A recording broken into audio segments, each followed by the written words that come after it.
నారాయణం నమస్కృత్య నరం చైవ నరోత్తమం దేవీం సరస్వతీం వ్యాసం తతో జయముదీరయేత్.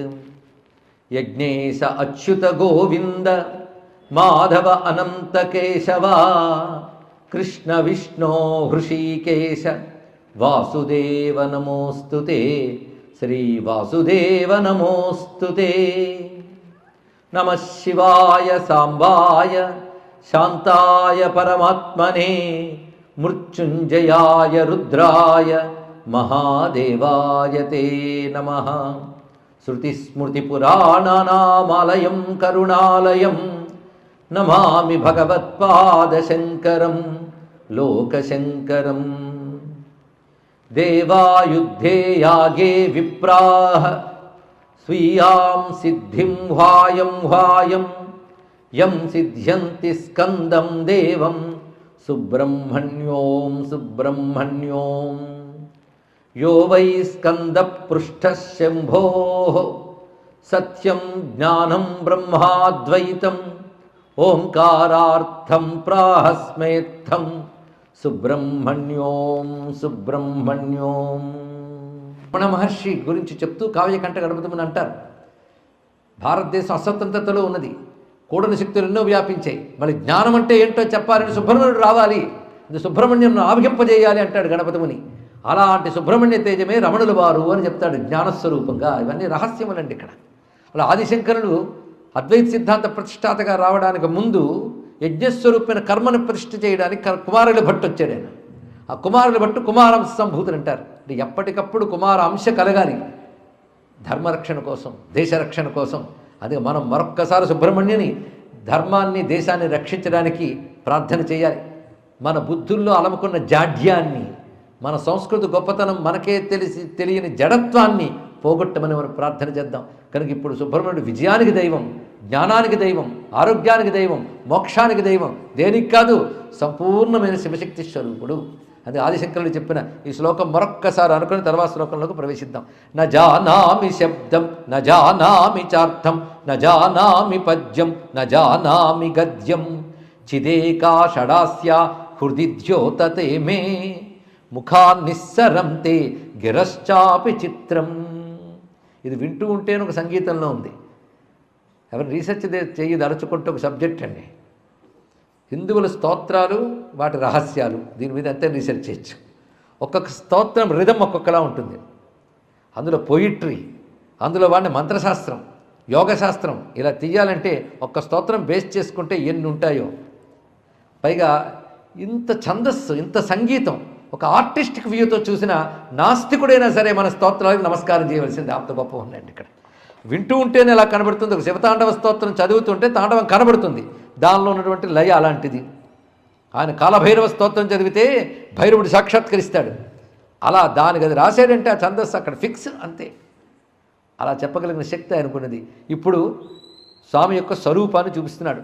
మయూరాధిరూఢం మహావాక్యగూఢం మనోహారిదేహం మహచ్చిత్తగేహం మహీదేవదేవం మహావేదభావం మహాదేవబాలం భజే లోకపాలం. మయూరాధిరూఢం, మయూర వాహనంపై స్వామివారు ఉన్నారు. ఈ సందర్భంలోనే ఒక్కసారి ప్రథమ దివసంలో స్వామి యొక్క జననగాథను స్మరించాలి కనుక ఈ జననగాథ గురించి చెప్పుకుందాం. జననగాథ చెప్పాలి అంటే ఒక్కొక్క పురాణంలో ఒక్కొక్క చిన్ని చిన్ని భేదాలతో స్వామి జననగాథ చెప్పబడుతుంది. రామాయణం ఒకలా చెప్తుంది, భారతం మరొకలా చెప్తుంది, స్కంద పురాణంలో ఇంకొంచెం తేడా కనబడుతుంది. స్కంద పురాణం 2 భాగాలకు ఉంటుంది, ఖండములు సంహితలని. సంహితా భాగంలో కథ ఒకలా ఉంటుంది, ఖండములు ఎందు మరొకటి ఉంటుంది. మహేశ్వర ఖండం అని స్కంద పురాణంలో పెద్ద విస్తృత ఖండం ఉంది. ఆ ఖండంలో సుబ్రహ్మణ్య జననగాథ ఉంది. ఇది కాకుండా సంహితా భాగాల్లో మళ్ళీ సుబ్రహ్మణ్య జననగాథ చెప్తాడు. ఒకే వ్యాసుడు 2 రాశాడు. భారతం కూడా ఆయనే రచించాడు, అక్కడ సుబ్రహ్మణ్య జననగాథ ఉంది. వాల్మీకి రామాయణంలో సుబ్రహ్మణ్య జననగాథ ఉన్నది. ఆయన అక్కడ వేదముల్లో ఉన్నది చెప్పాడు, కానీ ఆయన ఎక్కడి నుంచి తెస్తాడు. చిత్రం ఏంటంటే వీటన్నింటిలో కించిత్ భేదం కనిపిస్తుంది. భేదం కనబడగానే చాలామంది అనుకుంటారు అసలే ఏకాగ్రంగా విని చదవడమే చేత కాదు, వాటిల్లో మళ్ళీ భేదాలు అంటే ఏ బాబు ఏది నమ్మడం అని. అన్నీ రాసిన వాడు ఒకడే అయినప్పుడు ఏది నమ్మడం అనే ప్రశ్న ఎందుకు? అంటే ఇందులో ఏదో మిస్టిక్ సీక్రెట్స్, ఫిలసాఫికల్ సీక్రెట్స్ ఉన్నాయి, ఒక రహస్యాలు ఉన్నాయి, మార్మికత ఉంది. ఒక్కొక్క దానిలో ఒక్కొక్క మర్మాన్ని చూపించాడు వ్యాసుడు. అవన్నీ క్రోడీకరించి గ్రహించగలగాలి మనం ఇక్కడ. అది ఆ రహస్యం. ఎందుకంటే పురాణాలు ఒక కథల పుస్తకం కావు. పురాణాలే అత్యంత గహనం అర్థం చేసుకోవడం తెలుసా. తేలికైన భాష ఉంటుంది. ఎందుకంటే విషయం గట్టిదైతే భాష తేలిగ్గా ఉంటుందిట. విషయంలో బలం లేకపోతే భాష గట్టిగా ఉంటుందిట. కానీ ఇన్ని సమాసాలతో ఇంత చెప్పారంటే లోపల సరుకు లేదని అర్థం. లోపల సబ్జెక్ట్ గట్టిగా ఉంటే భాష తేలిగ్గా ఉంటుంది. అదే పురాణ భాష తేలిక, భావం గంభీరం. ఎంత ఆలోచించాలో. ఒక్క పురాణ కథలో మంత్రశాస్త్రం, యోగశాస్త్రం, యజ్ఞశాస్త్రం, తత్వశాస్త్రం, జ్యోతిష్ శాస్త్రం, ఇన్ని శాస్త్ర సంకేతాలు ఉంటాయండి. అది రహస్యం. సుబ్రహ్మణ్య కథలో జ్యోతిష్ శాస్త్ర సంబంధం ఉంది. అసలు కృత్తికా నక్షత్రం అనగానే మనకు తెలుస్తుంది, ఓహో ఇది ఆస్ట్రోఫిజిక్స్కి సంబంధించిన అంశం, అంతరిక్ష విజ్ఞానం ఏదో ఉంది అని తెలుస్తుంది ఇక్కడ. అంటే జ్యోతిష్ శాస్త్ర సంబంధమైన అంశం ఏదో ఉంది ఇక్కడ. సుబ్రహ్మణ్యుడే కుజగ్రహానికి ఒక అధిప్రత్యదేవతలుగా గోచరిస్తాడు. మరి అంటే గ్రహము నక్షత్రము ఏదో సంబంధం ఉంది కదా. కానీ ఇది అంతరిక్షానికి సంబంధించిన కథ ఏదో ఉంది. జ్యోతిష్ శాస్త్ర సంబంధమైన రహస్యం ఉంది. యోగ శాస్త్రంలో సుబ్రహ్మణ్య స్వామి ప్రాధాన్యం చాలా ఉన్నది. యోగం అనేదే షట్చక్రాలతో కూడినది. మూలాధారం నుంచి ఎన్ని చక్రాలు చెప్పండి? షట్ చక్రాలు అంటే 6 చక్రాలు. సుబ్రహ్మణ్యుడికి ఎన్ని ముఖాలు అంటే ఏదో లింక్ ఉంది, కొంత తెలిస్తే చాలు ఇక్కడ. సుబ్రహ్మణ్యుడు యజ్ఞాగ్ని స్వరూపుడు. కానీ యజ్ఞశాస్త్రంతో ఏదో ఉంది. కానీ యోగశాస్త్రం, యజ్ఞశాస్త్రం, మంత్రశాస్త్రం ఎన్ని ఉన్నాయండి, ఏవో రహస్యాలు ఉన్నాయన్నమాట. మనకి ఇందులో అన్నీ కావాలి.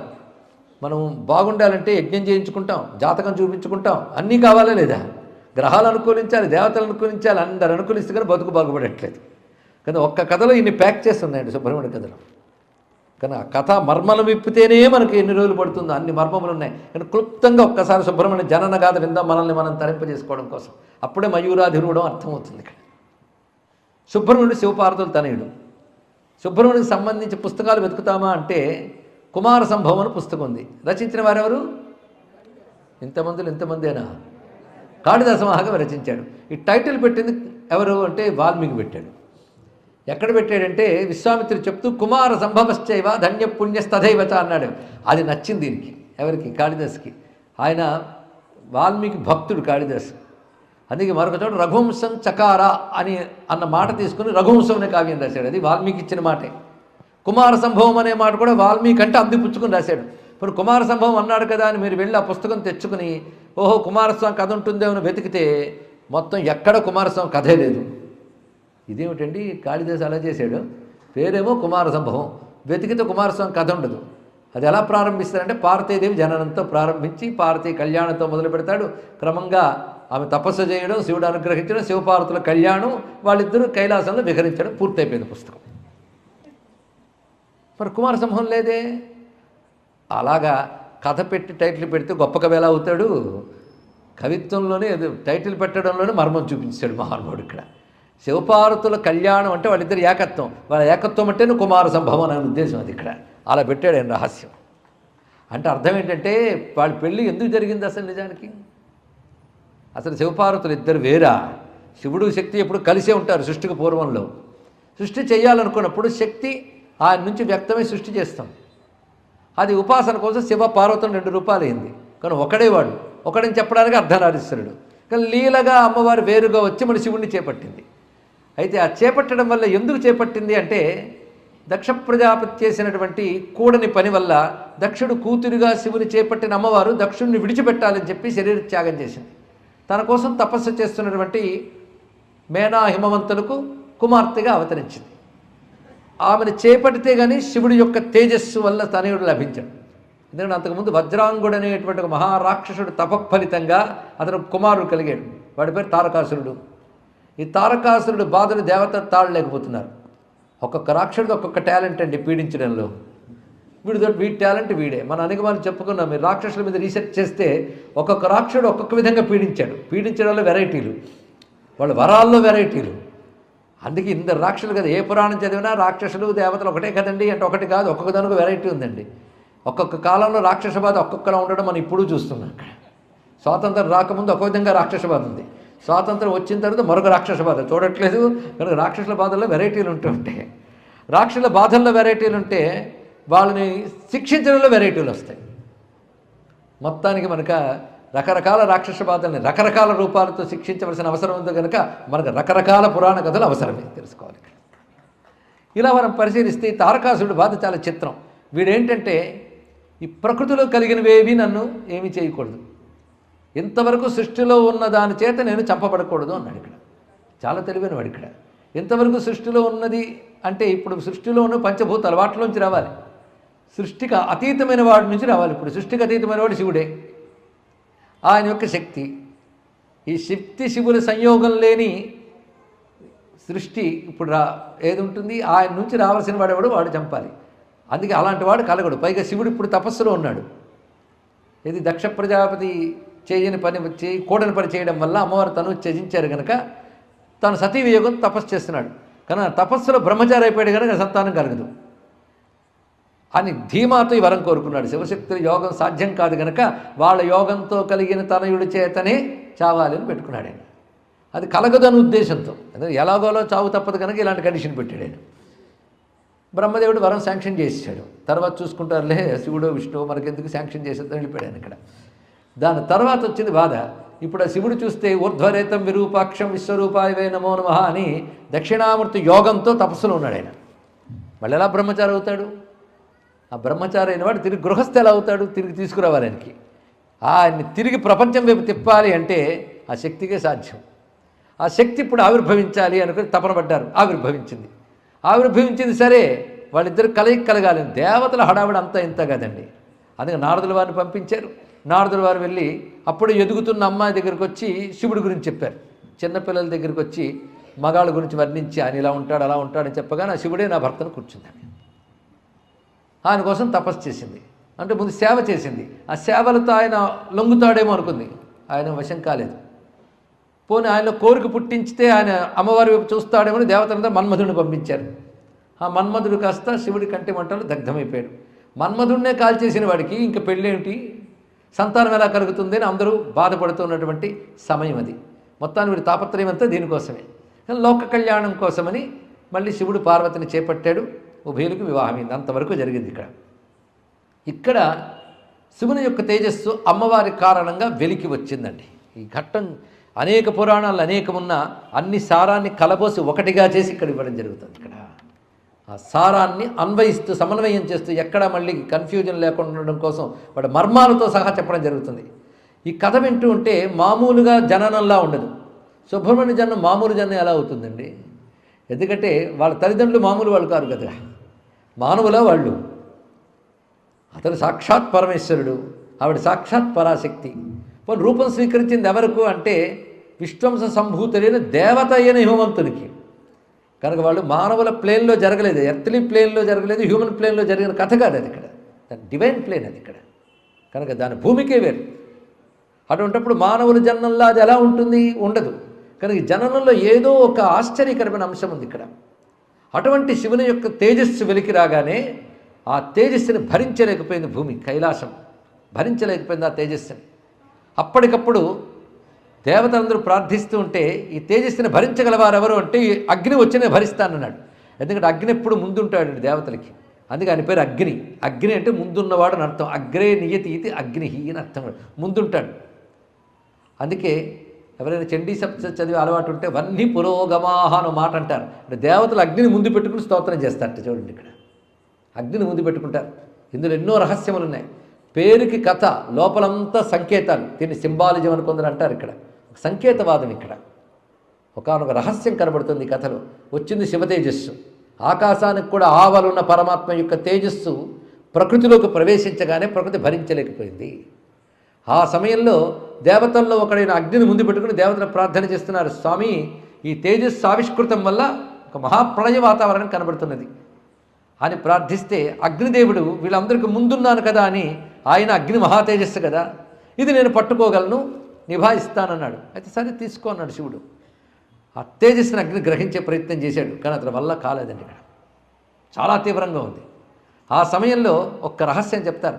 అగ్నిముఖావై దేవాహ అని వేదం చెప్తుంది. అంటే దేవతలు అగ్నిముఖులు. మీరు విష్ణు సహస్రం చదివిన ముందు ధ్యాన శ్లోకంలో ఈ మాట వస్తుంది. మీరు గమనించారో లేదు? భూపాదం యస్య నాభిర్వియదశ్చంద్ర సూర్యోచ నేత్రే కర్ణావాసాశిరోజ్జోర్ముఖమపి దహనో.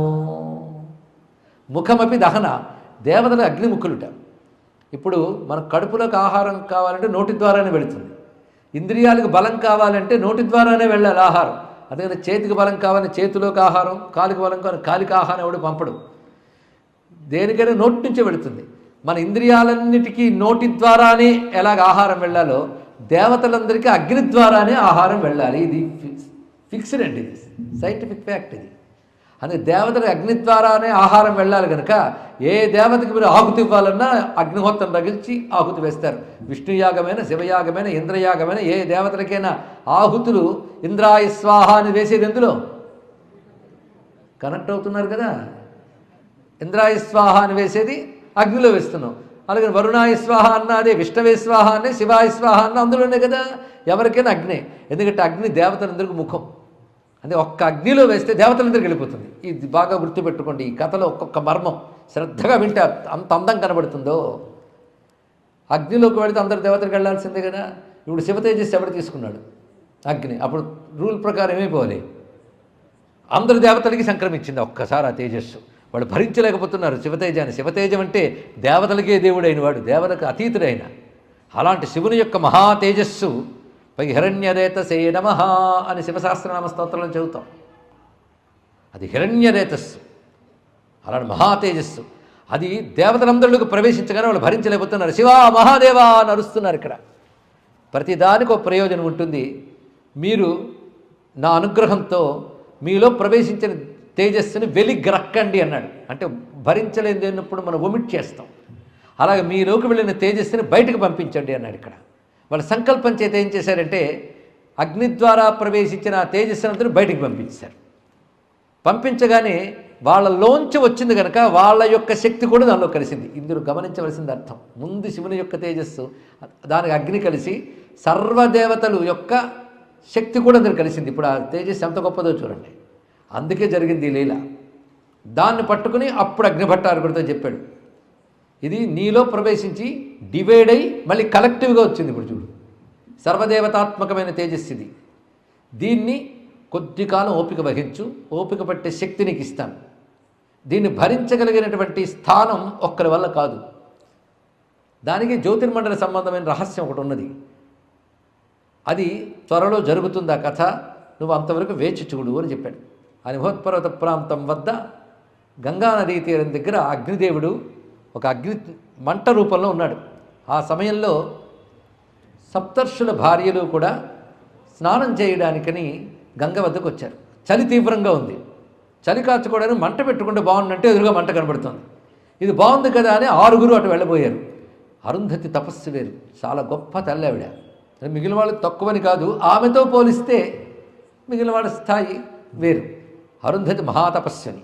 అందుకు ఆవిడేమన్నదంటే తొందరపడకండి, అటు వెళ్ళకండి అన్నది ఆవిడ గ్రహించింది. కానీ వాళ్ళు అక్కడికి వెళ్ళి చలి కాచుకున్నారు. ఈశ్వర సంకల్పం ప్రేరేపిస్తే ఇంకేం చేస్తారండి. ఇంకా అగ్నిభట్టారుగా తనలో ఉన్న తేజస్సు ఎదురుగా ఆ స్త్రీమూర్తులు 6 కనబడగానే తనలో ఉన్న శివ తేజస్సుని ప్రకాశ రూపంలో, అదేవిధంగా ఉష్ణతా రూపంలో, అంటే వెలుగు వేడిమి రెండు ఉంటాయి సూర్యుళ్ళు మన అగ్నిలో, వెలుగు వేడిమి. ఈ వెలుగు వేడిమిల రూపంలో తనలో అంతర్గతమైన శివ తేజస్సుని రోమకూపాల ద్వారా వాళ్ళలో ప్రవేశింపజేశారండి. ఇక్కడ 6 గడిపోయింది. ఎవరు వాళ్ళు? కృత్తికలు. వాళ్ళు 6 ప్రవేశించింది. వాళ్ళు చలి కాచుకున్నారు, స్నానం చేసి వచ్చేసారు. తర్వాత వాళ్ళ గర్భధారణ జరిగిందని తెలిసి ఋషులు, వాళ్ళ పతులు, మీరు మాకు అగ్రాహ్యులు, ప్రస్తుతం స్వీకరించకూడదు అని చెప్పి వాళ్ళు విడిచిపెట్టారు. వాళ్ళకి ఏ లోపం లేకుండా ఇలా ఎందుకు జరిగిందో వాళ్ళకి తెలియలేదు. వెనకాంత లీలారచన. మొత్తానికి వాళ్ళు గర్భమును ధరించిన తర్వాత పతుల చేత విడువబడినటువంటి వారే ఈ గర్భాన్ని ఎలాగైనా త్యజిద్దాం అనుకున్నారు. వాళ్ళకి సూచనగా వెళ్ళి అక్కడ ఆ గంగలో ప్రవేశింపజేశారు దాన్ని. ఇక్కడ ఎట్నుంచి ఎటు వెళ్తుందో చూడండి. కథ అంతా గమనించవలసిన అంశం ఇక్కడ. షట్కృతికుల నుంచి ఆ తేజస్సు దేనిలో ప్రవేశించింది? గంగలో. ఆ ప్రవేశించిన తేజస్సు ఒక దగ్గర సమీకరింపబడగానే ఆ మహాతేజస్సును గంగ భరించలేకపోయింది. భరించలేక ఎక్కడైనా దాన్ని చేర్చాలని గంగ ప్రవాహ రూపంలో వెళుతూ క్రమంగా గౌరీకుండము అని కూడా ఉన్నది. అమ్మవారు అక్కడ తపస్సు చేశారు శివుని కోసం. గౌరీకుండం అక్కడికి వెళ్ళి విడిచిపెట్టింది. ఆ గౌరీకుండంలో ప్రవేశించింది. క్రమంగా అలా అలా ఒడ్డుకొచ్చేటప్పటికల్లా ఆ కుండము ఒడ్డున అమ్మవారి యొక్క అనుగ్రహంతో ఒక రెల్లు తుప్ప ఉన్నది. రెల్లుని సంస్కృతంలో శరము అంటారు. అది వనంలో ఉంది కానీ శరవనము. సంస్కృతంలో పదం చెప్పేటప్పుడు రా అనే శబ్దం ఉంటే నా అయిపోతుంది, నకారం. సరిగ్గా వనము అన్నప్పుడు నా ఉండాలి. తెలుసుగా, నాణాలను 2 ఉంటాయని తెలుసు కదండి. శాశాసాలను 3 ఉంటాయి, నాణాలను 2 ఉంటాయని తెలుగు వారికి చెప్పవలసిన ఒక మహాస్థితి మనకు దాపురించింది ఇక్కడ. కానీ వనం అనే మాట శర పక్కన దగ్గర రకారం వల్ల నా అయిపోతుంది. రామేణ అంటాం, రామేణ రామాయణం. అయనం అన్నప్పుడు నా రాయాలి, అణా ఎందుకు రాస్తామంటే రా అకారం వల్ల. ఇవన్నీ భాష సంబంధించిన అంశములు. శర కాస్త వనం కలిగి శరవణం అయింది ఇక్కడ. అందులో ప్రవేశించింది తేజస్సు అంతా.